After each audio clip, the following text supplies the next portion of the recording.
Season 2 of Notebook on Cities and Culture is brought to you by Carl Haley and Daniel Murphy.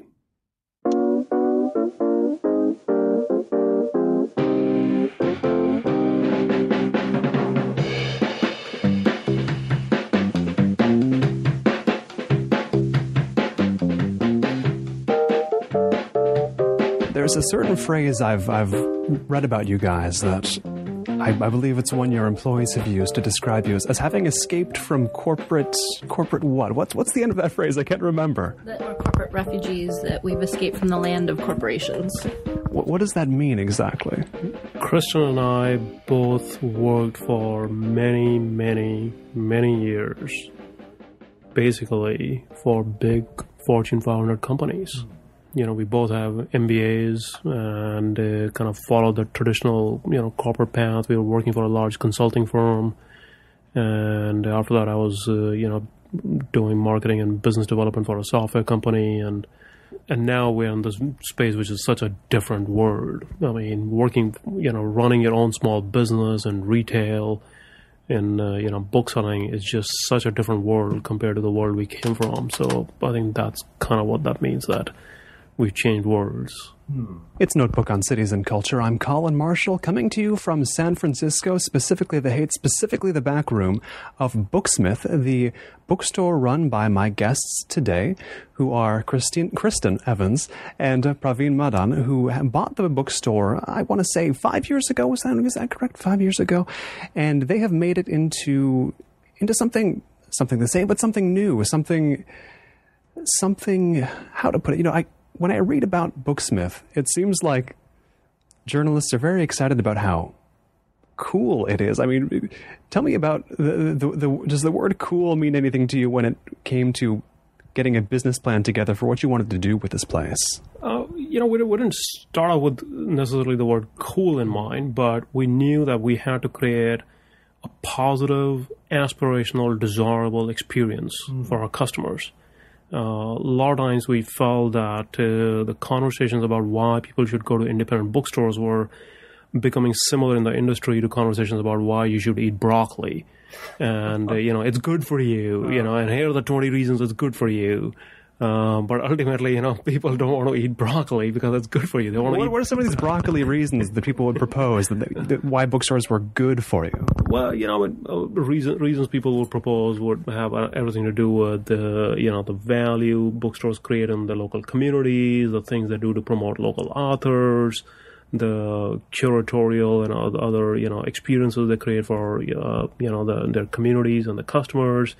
But sometimes there's a tone issue to that. It's if you have to tell people what you're doing for them, then you already lost the battle. They should be able to feel it. They should be able to experience it. They should be able to see it for themselves. So we knew right off the bat, getting in this business in today's day and age, in 2007, that with everything that was going on with Amazon and ebooks and the internet, that we had to create new experiences that people will find, truly desirable, a good way to spend a Thursday evening. So that's kind of what I think we just started with that mindset, that we have to create something new, something positive, something that people truly, care about. Could you start from the premise then of what experiences you personally had both felt you'd been missing, perhaps as bookstore customers? When you were thinking about what experiences to create, I mean, did you have a sense of like there was unmet desires that you had found when you were book shopping in your own self? Oh, no, absolutely. I think Praveen and I spent a lot of time in bookstores. When we would visit a new city, we'd look up whatever independent bookstore was in that town and seek it out. It was a pretty common Friday night date activity to go to dinner and then go to the bookstore afterwards and browse the shelves. So the experience of spending time in a bookstore as a customer certainly helped us think it through how we were going to reinvent the bookstore to be relevant in the digital era. Whether it's a really neat browsable experience where you are seeing books that you wouldn't see anywhere else, or attending events that have a community focus or bring people together in interesting ways around books. Tell me a little bit about what you learned on those experiences when you would find the bookstores wherever you went? You know, what did you find they were doing well or that they might have been missing? What jumped out at you? What you want to see in a bookstore when you walk into a bookstore is, first of all, you want to see books that you won't necessarily discover on your own. You want to the serendipity, the process of discovery, the process of just stumbling onto something new and delightful and unexpected. That's a big part of the reason why people go to bookstores, especially in today's day and age. If you know exactly what book you're looking for, you can go and download it on your Kindle or on your iPad instantly. You don't need to go to a bookstore to get a book anymore. So I think the reason why people are going to bookstores still, even today, is because they still enjoy the browsing, the discovery. So one of the things we set out to do was we were like, okay, how can we make this better? How can we improve the process of browsing? How can we enhance it? How can we enrich it? How can we make it even more powerful? How can we create a space that people just totally fall in love with and they don't want to leave? And when they leave, they want to keep coming back again and again because they just love hanging out in this physical space. And browsing is a multisensory experience. So there is that. Then there is the service. The simple idea of just being able to talk to somebody who really is knowledgeable about books, deeply knowledgeable about books, and just chat about what you're reading, what else you might want to read, or what books they are excited about. Just get that kind of human connection going. I think that's a big part of it. You don't see that very powerful in a lot of bookstores. It's kind of hit or miss. So how do you systematically create that experience consistently that where you can get that? I think that's a part of it. I want to talk a little bit about these book swaps that that we started doing, because we kept hearing from people, our customers, especially a lot of young customers, that they move to San Francisco and then they get tired of meeting other people in bars. And they were like, so, you're talking about, unmet needs or desires people have. So the desire we were hearing about 3 years ago was that people wanted to have a place to go to for intelligent, literary, intellectual conversation in a place that would not be a bar, because nobody goes to a bar for intelligent conversation. You go to a bar to get drunk. So Christin and I were talking, and, we were kind of like light bulb went off. We were like, well, wait a minute, why can't we create that space here? So we designed a whole experience. This is an event that we've been doing for 3 years now. And, we ask everyone to bring a book, and we sit around on tables and we have food and drinks, and we basically just talk about books for like 3 hours. And it's super popular. It's very popular with young people. We get older people, middle-aged people. There's no, restrictions of any kind. But we get an exceptionally large number of young people in their 20s and 30s who crave this kind of social connection. And, that's not something you typically relate or find in a bookstore or happening in a bookstore. So that's I think again, kind of like an example of taking, hearing a desire and then doing something to meet it different kind of a way. Is that an idea that caught fire quickly here in this location? I mean, I can imagine in some places you could try it, but it would be hard to spread the word. People might not understand. But here, it was just like, yes, we want that. You gave it to us. Excellent. Was that how it was? It went off pretty well right from the beginning.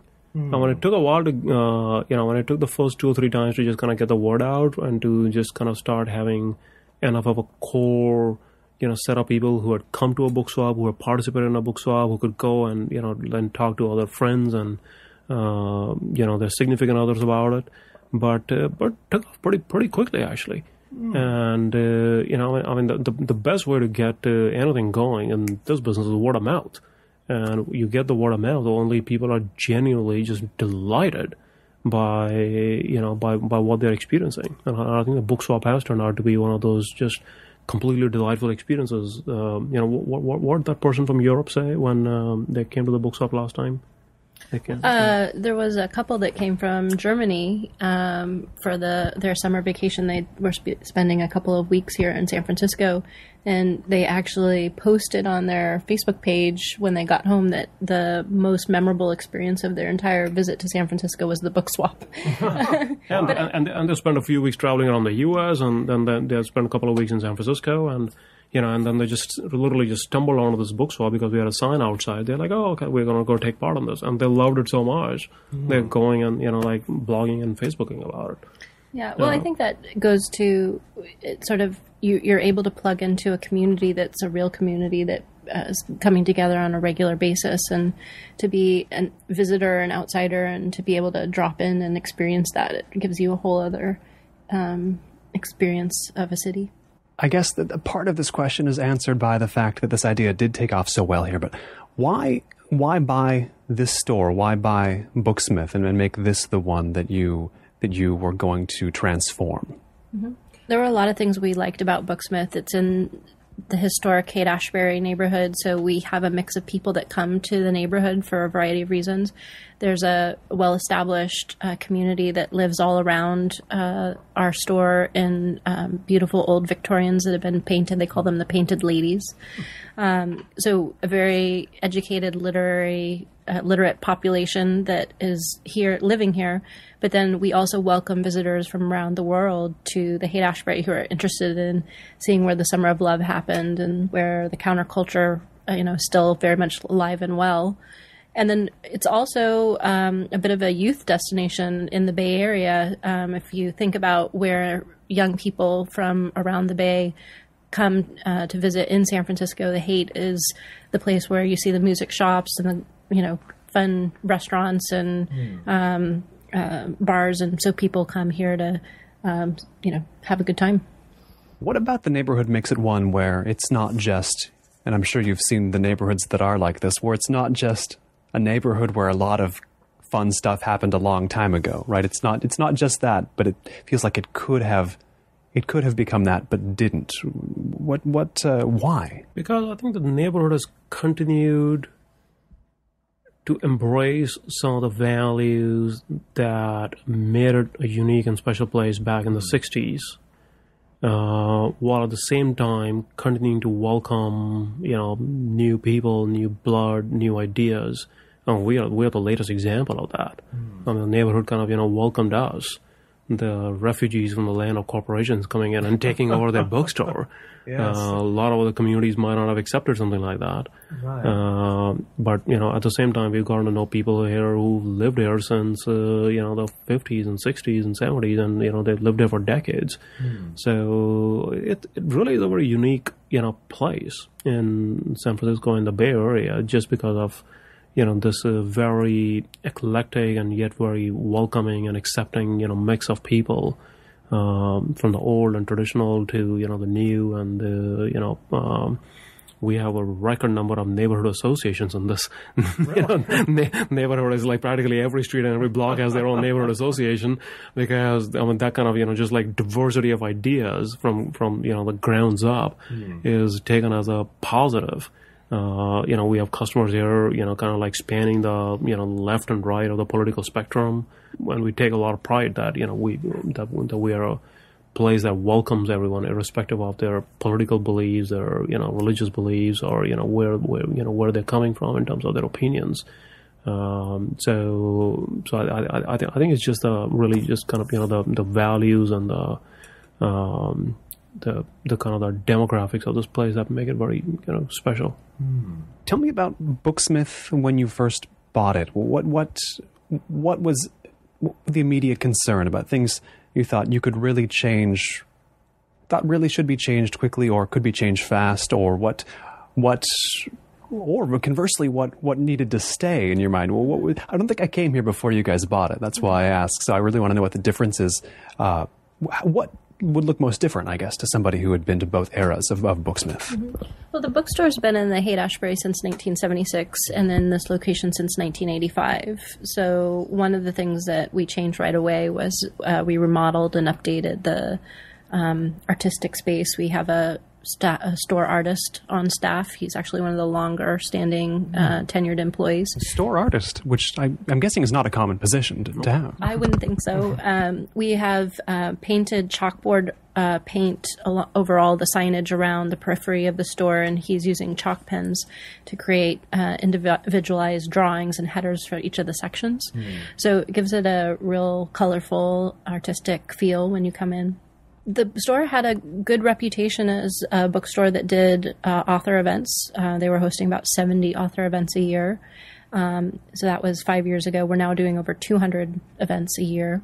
So we've increased the number and size and frequency and hopefully quality of the events that we're doing by adding to our event staffing team. Yeah, Colin, one of the things that became very clear to us early on, because we did our homework on this topic, on what to keep the same and what to change and where to start, what comes first and what comes later, because we're getting into the business completely new, like we didn't know anything about running a bookstore.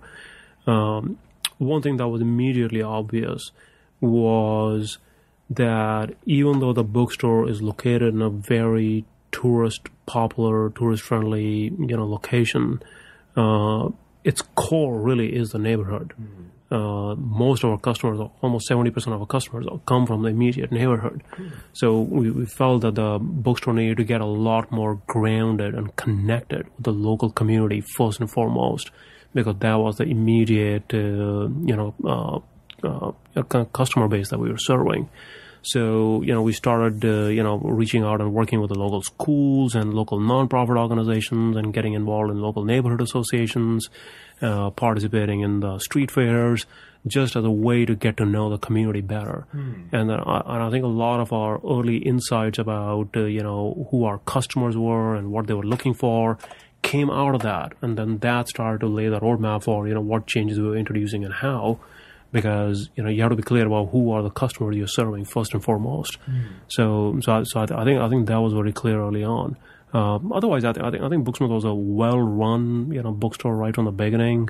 I don't think it had really as big of a national level brand and image that it does now, as a result of the last 5 years of work with more of the kind of the big authors who are touring are now regularly stopping at the Booksmith to do events.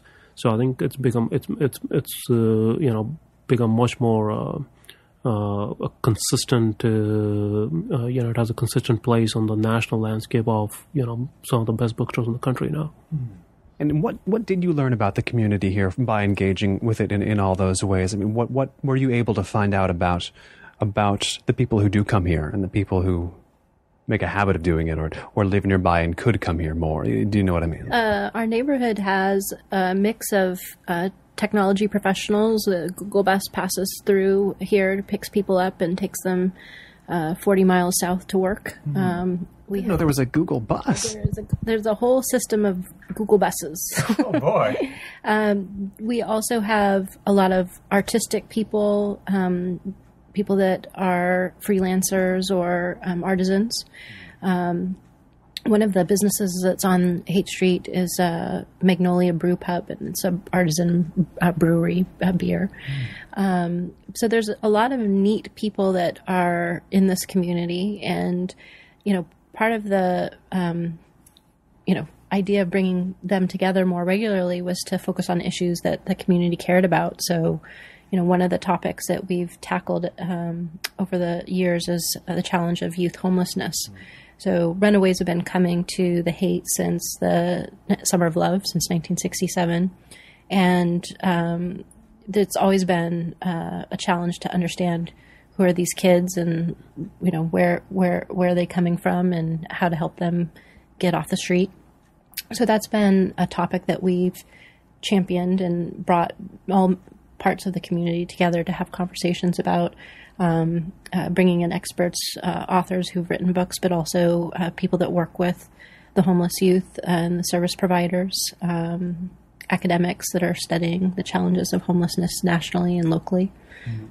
Yeah, that actually is a great example, because it to me it highlights the public education function of a community bookstore like the Booksmith. When we started to get involved with this issue of homelessness, we felt that it was an issue which was very divisive, where the battle lines were drawn very hard and clear, where people had very strong opinions about the topic, but at the same time there seemed to be a dearth of just good information about it. That what was missing was just real subject matter expertise, real insight. Who are these kids? where are they running away from? Why are they ending up here? Who's taking care of them? When do they leave the street life? And, what works and what doesn't work in terms of them leaving the street life? Practically everyone has these questions and nobody had any answers. And we felt that as a public education institution, it was our job, it was our mandate to do something about changing that, about creating a real public dialogue. So as a as a very strategic effort, we started to get involved, and I think it's been very helpful. I mean, the feedback we've gotten from the local community, from some of the elected officials, from the local service providers have been just exceedingly positive. That they really value us playing this kind of a neutral role, creating a neutral space of bringing everyone together and creating a real dialogue around an issue which was earlier very difficult for people to talk about because it was just emotionally very charged. This element of being a public education institution on top of being a for-profit business, I mean, tell me about the challenge that adds to it. It sounds like it's two very difficult things at once to do. I mean, how do they integrate with one another? It's difficult because a lot of the activities, a lot of the really purely public education focused things we do and other bookstores do, there really is no profit or revenue model to go with that. So, you're basically doing these things and you're just kind of, taking a loss or, just investing effort without any expectation of any kind of financial return, even though you're set up as a financial, as a for-profit business. And after years of thinking about this and kind of like struggling with this, inherent conflict, what we're doing at Kepler's now, where, we're kind of like, doubling down and getting involved with a second bookstore down in Silicon Valley, is that we've actually set up a separate nonprofit. So the new Kepler's is going to be partly a for-profit, community-owned, community-run bookstore, and part of it is going to be a nonprofit organization.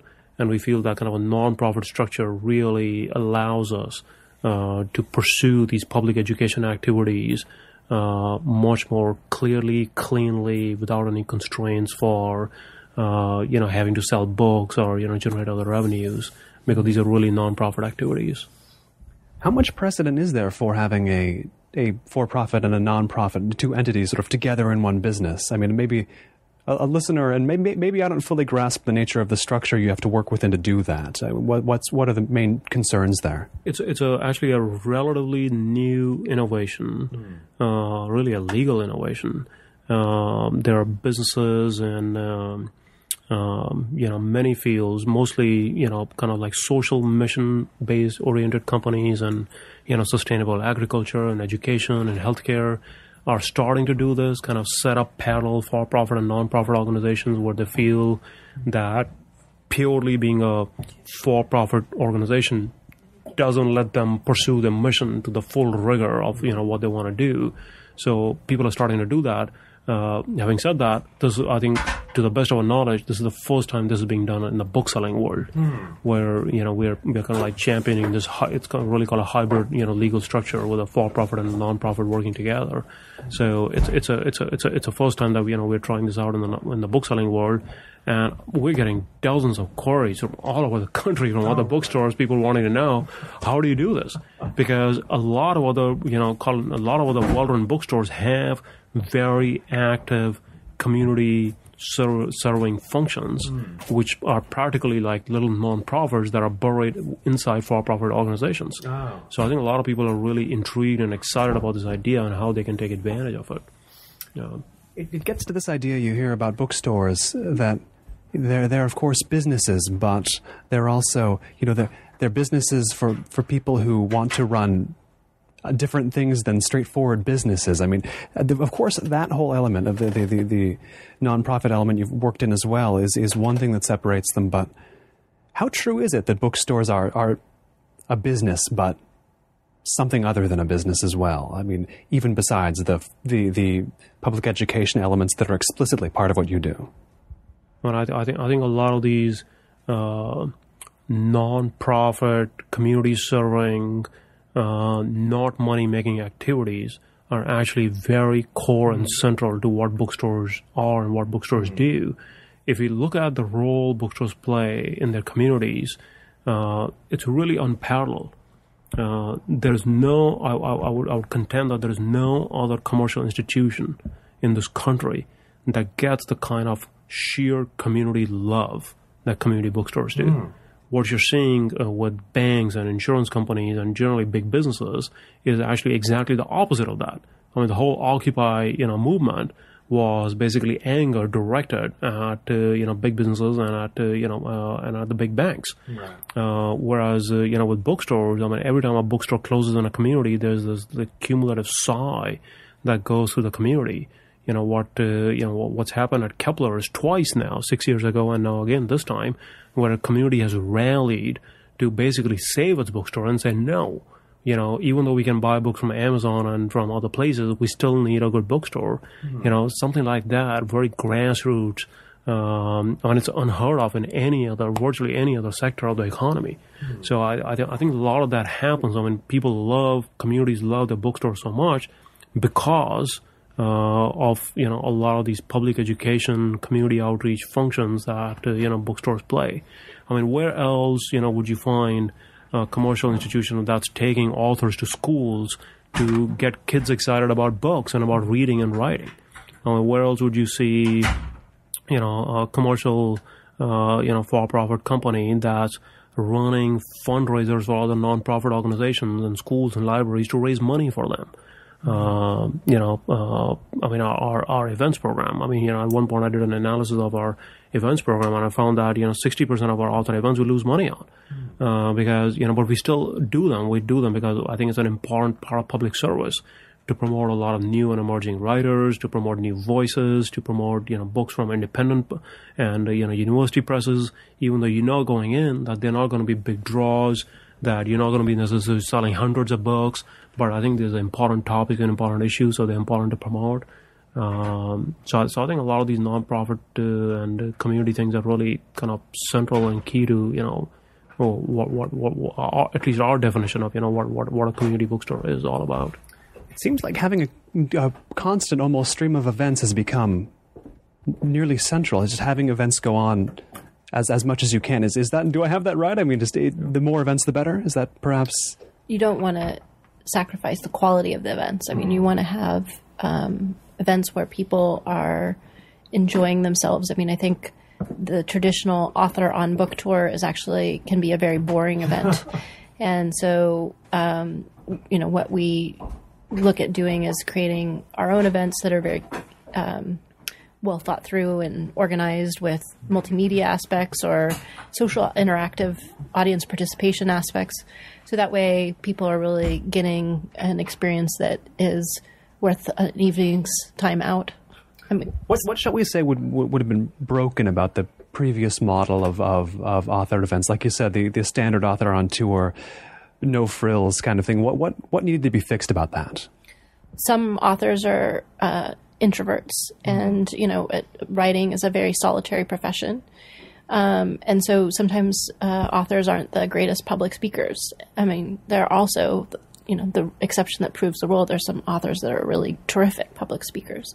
They're really engaging and know how to engage the audience in the Q&A portion of the discussion and dialogue. There's also authors that are tremendous readers. People that their voices sound so lyrical when they're reading aloud, and you feel like you've been transported to another place just listening to them. But yeah, I think a lot of what we've seen in terms of people experimenting with authors in conversation with a guest host, or putting authors in the mix of our book swap events is a way to matchmake authors with readers in a new way. It's a phrase I've heard not so often before, but I feel like I should be hearing it more. That matchmaking between readers and authors and readers and books. I'm trying to think of. We talked about curation before, the sort of curatorial element of buying books, of the book buying experience, and how much of that do you think of as deliberate, as figuring out a reader, matching them with the book, and how much of it do you think of as simply making sure readers who come in are exposed to something they wouldn't have been exposed to before. I mean, this is, of course, reliant on the staff you have out there on the floor, but how do you think about it?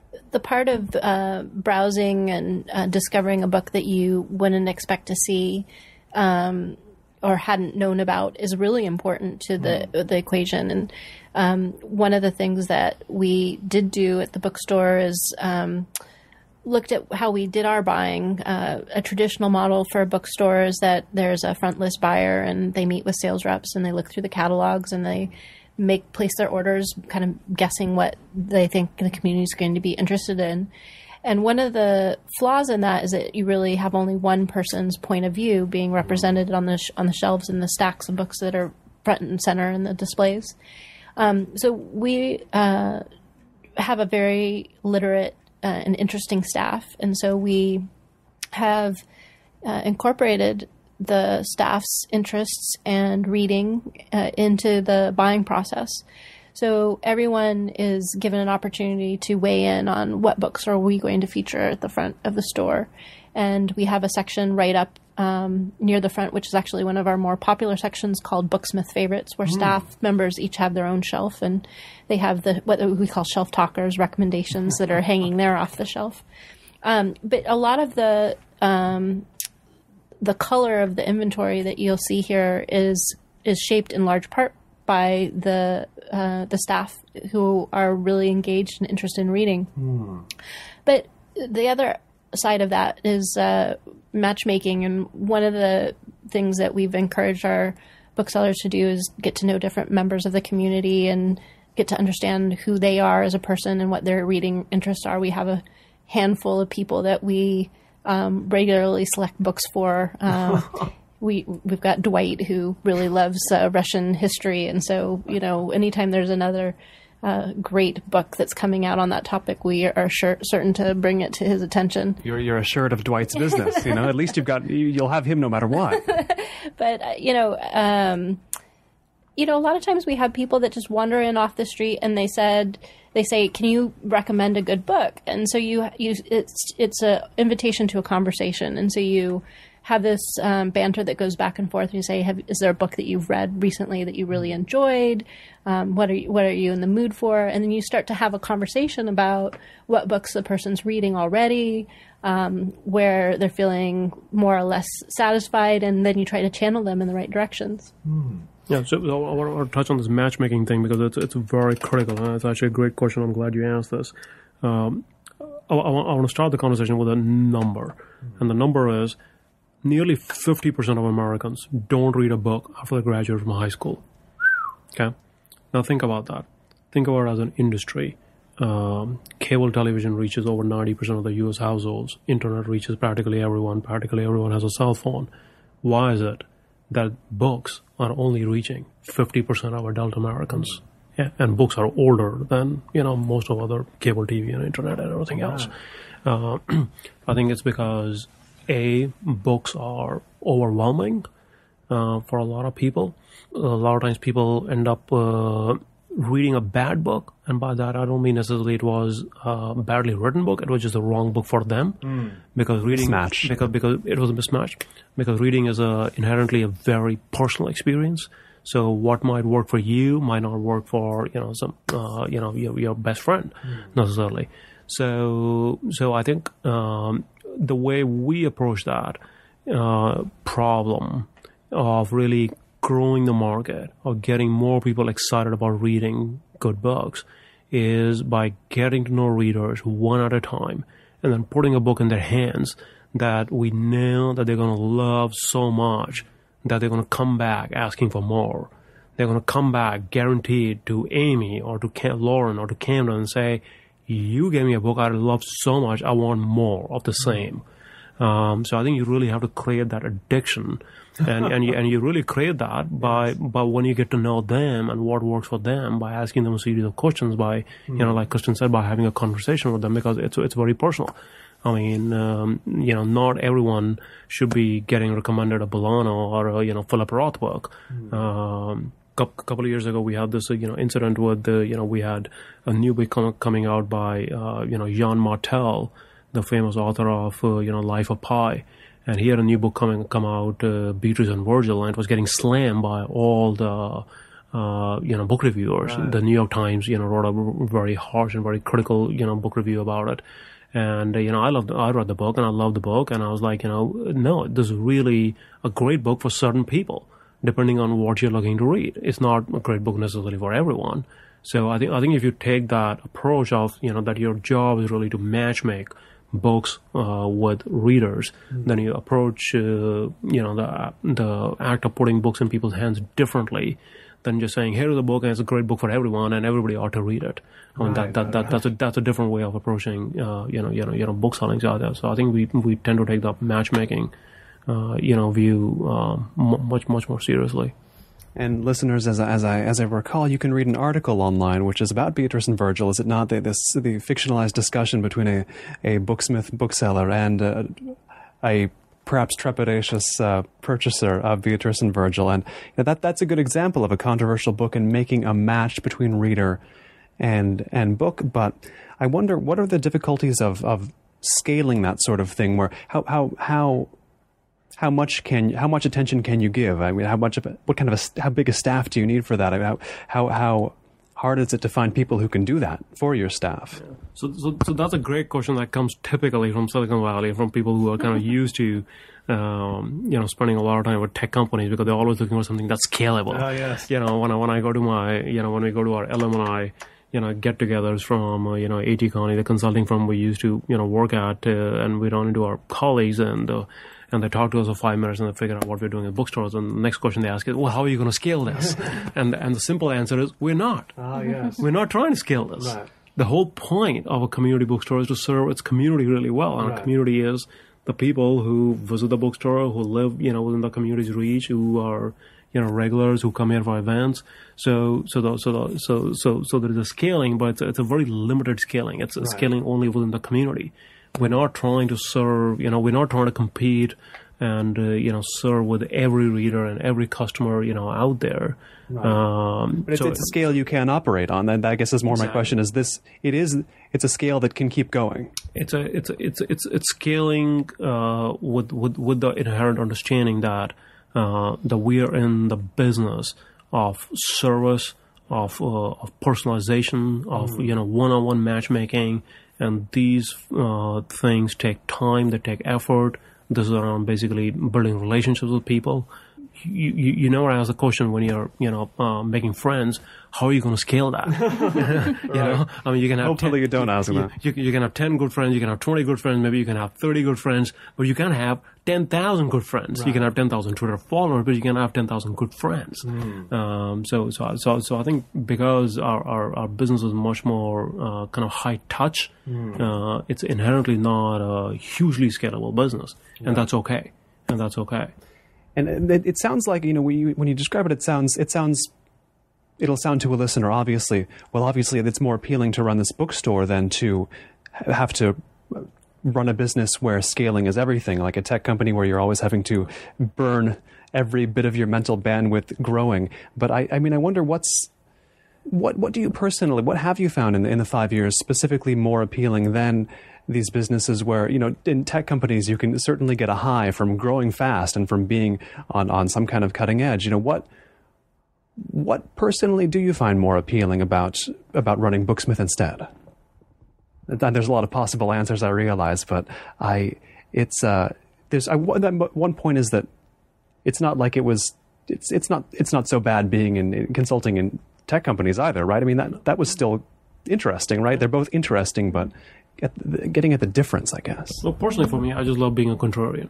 Contrarianism. I really just love the fact that we've been able to show and prove for ourselves and for others that you can run a non-scalable, high-touch, community-oriented business successfully in today's day and age. Why was it in such doubt? Well, you read media news and articles about bookstores, and people have been talking about the impending death of bookstores for a long time. And the numbers and the trends kind of show that. I mean, there's so many, famous, bookstores that are gone and closed because they couldn't survive and thrive with all the changes that are going on in the industry. So I think, I read this somewhere, recently, somebody quoted that essentially you have to create an environment where your internal rate of change is greater than the external rate of change at which things are changing around you. And that's how, and that's the only way you can thrive. And that's not something that's taken as a given in bookstores. A lot of times bookstores are still, run the same way that they used to be run 10, 20, 30 years ago. They're not exactly seen as, fast changing, evolving, businesses. Some of them are, but the ones that didn't, a lot of them are gone now. So I think that's why it was in doubt, because simply, there have been so many bookstores closing all over the country, and are still going on. When you were talking about buying a bookstore, did it need to be in San Francisco? Perhaps it might not have been in the Haight if things had gone differently. Did it have to be in this town, just personally, for the way, for where you both want to be, for the environment you both want to run a business in? Did it have to be here? Only because we wanted to live here. Oh, yes. Well, I mostly lived in the kind of the Silicon Valley and the South Bay, area, and Christin had spent our time, growing up living in the East Bay, and neither one of us had lived in the city, so we really wanted to live in the city, and just culturally it seemed to be, like more happening, place. So more happening than the East Bay or Silicon Valley, or kind of the suburbs, yeah. The last point I want to emphasize here, and I mean, I touched on it a little bit earlier, but you in the articles written about you guys, it always says you had made your success consulting. You'd been very much not in the bookselling industry, and then which enabled you to go into the bookselling industry.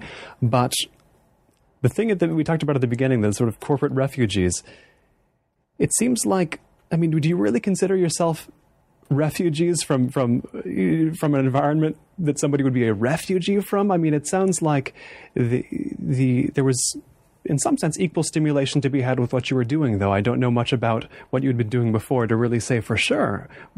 How much of a refuge do you find this? I think that it's very much a refuge. Yeah. I mean, yes, the corporate world can be professionally challenging, intellectually stimulating. The people that you work with can be really fun and interesting people to work alongside. But, ultimately running a small business in a community is so much more rewarding. And that is more in the intangible sense of the word. Yeah, and for me, the consulting life, the corporate life worked for a long time, but it had increasingly stopped working. Really?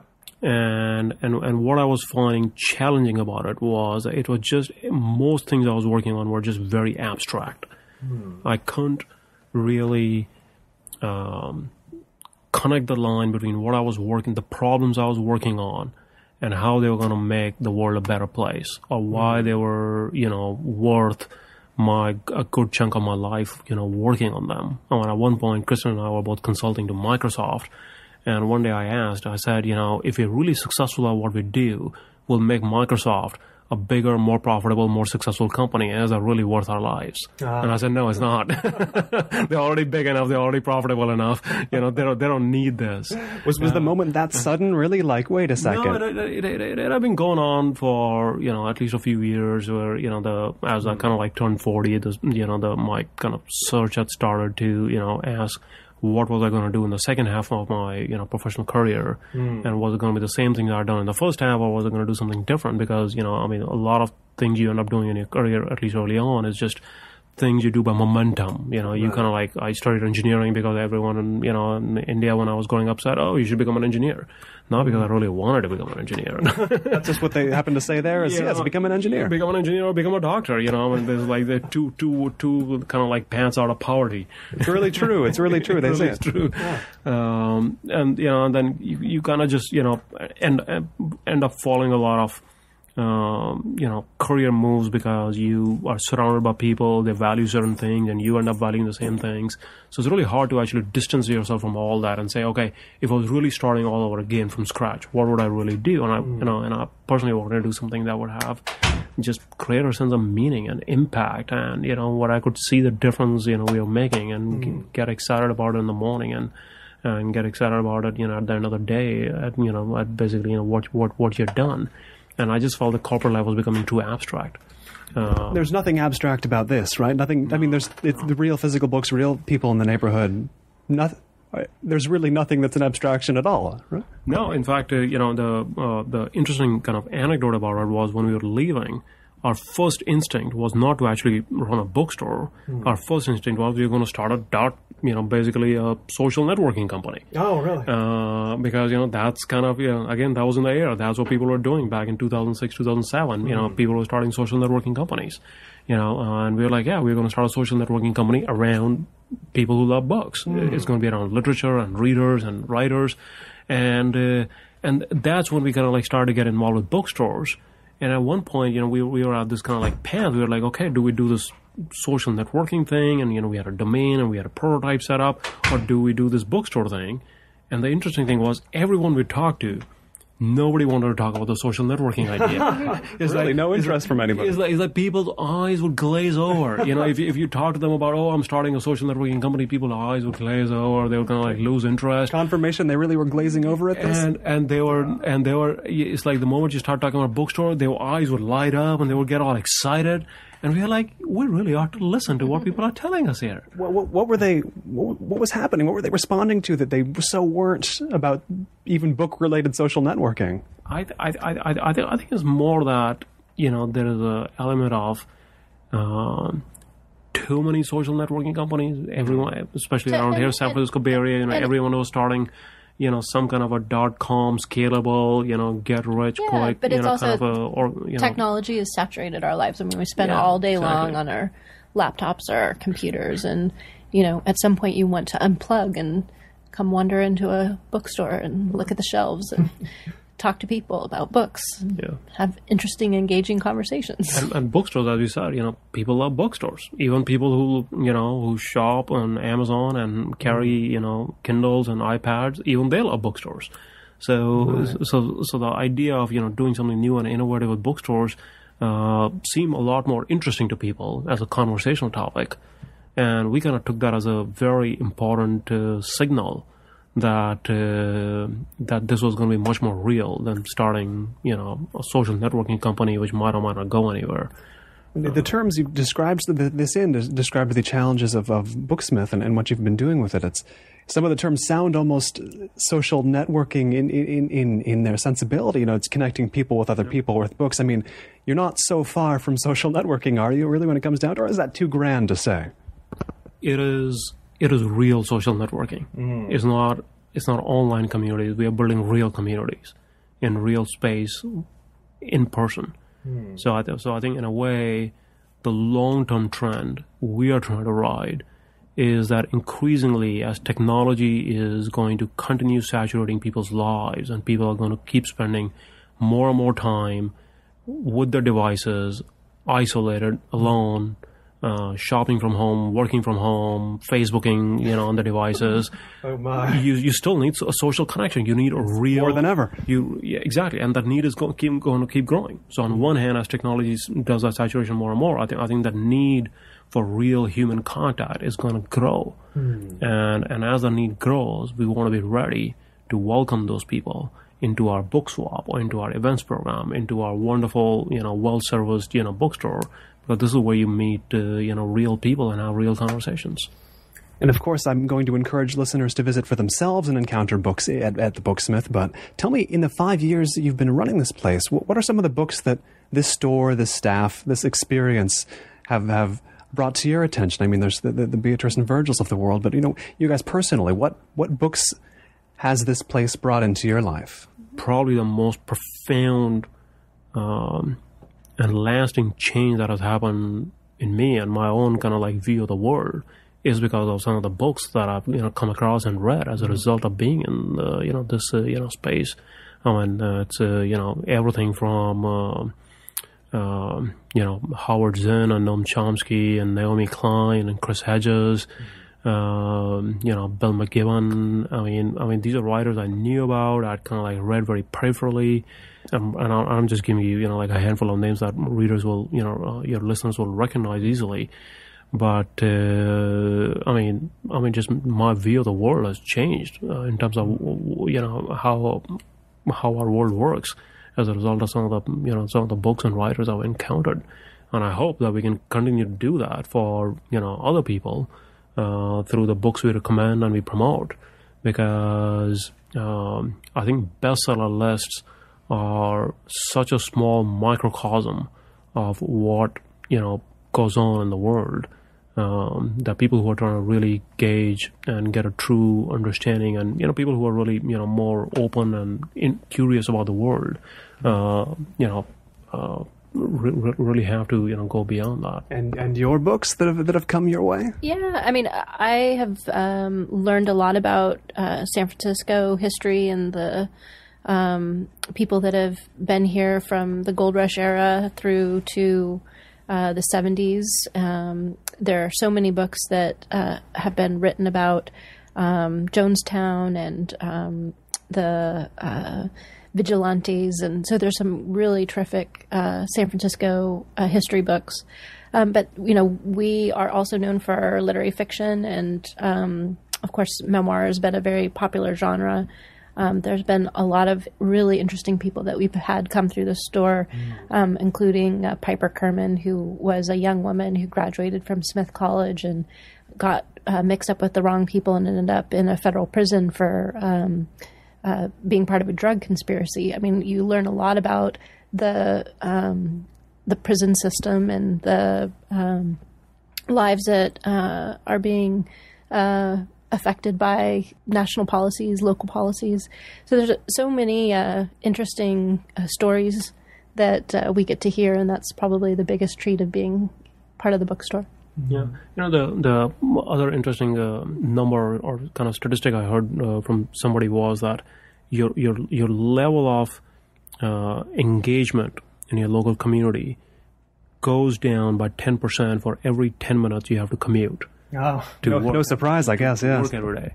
So for us, the reason that's important is because by getting so grounded in this neighborhood and this community, we live here, we work here, we are here all the time. It's given us really a chance to slow down and pay more attention to things that are happening around us, and that's by itself led to just so many new insights and paths, opening up, like the whole homelessness thing that Christin was talking about before. I mean, I've lived in this country for practically 20 years. I moved to States in 1992. And in the 20 years, even though I'd seen a lot of homeless people in different cities that I'd gone to for work, for studying, for living, I never really paid attention to it. It's only in the last few years when I started to slow down and notice all these homeless people here, and then I was like, wait, I got to read more about this. And I started reading, and I feel like I've read like a dozen books on homelessness, and something like that just wouldn't have happened if I wasn't here doing what I'm doing. Right. So now I can quote you, books on homelessness. There is an excellent book on my, shelf talkers outside by Teresa Gowan. It's called, Hobos, Hustlers, and Backsliders. It's a study of homeless men in San Francisco. And it's really an eye-opening book. So I think there's a lot of, examples like that where, you really just have to slow down, and pay attention and open yourself up to what's happening around you. And then you start getting curious about things that you never even thought you were going to become curious about. And all the books in the world are right there waiting for you to, help you make that journey of discovery and learning when you do kind of get that interest going. I've been speaking with Christin Evans and Praveen Madan. They are the owners and operators and more of the Booksmith here in Haight-Ashbury in San Francisco. Thanks again for taking the time today. Thank you. Thank you. This has been Notebook on Cities and Culture. I've been Colin Marshall. This has also been the first San Francisco interview on the show, and you can expect more very soon indeed. You can keep up with all of the cultural creators, internationalists, and observers of the urban scene on the program at colinmarshall.org. Thanks. And special thanks to everyone who backed this season on Kickstarter: Danny Bolson, Brad and Laramie on movies, Paul Doyle, Umberto Grant, Matt Howie, Andrew Hovanek, Mark Hines, Mary Gillander, Eric Graham, Will Graham, John French, Andrew Philippon Jr., Kimberly Hahn, Chris Kay, Andy Cooney, Mark Larson, Rebecca O'Malley, Michael O'Regan, Gail Poole, Blake Riley, Superfan Giovanni, Aidan Nullman, Adam Schaefer, Rob Schultz, Scott Schenker, Cam Smith, Kevin Smokler, Adam Sutherland, TSD, Thomas Unterberger, Matt Warren, and Wayne Wright.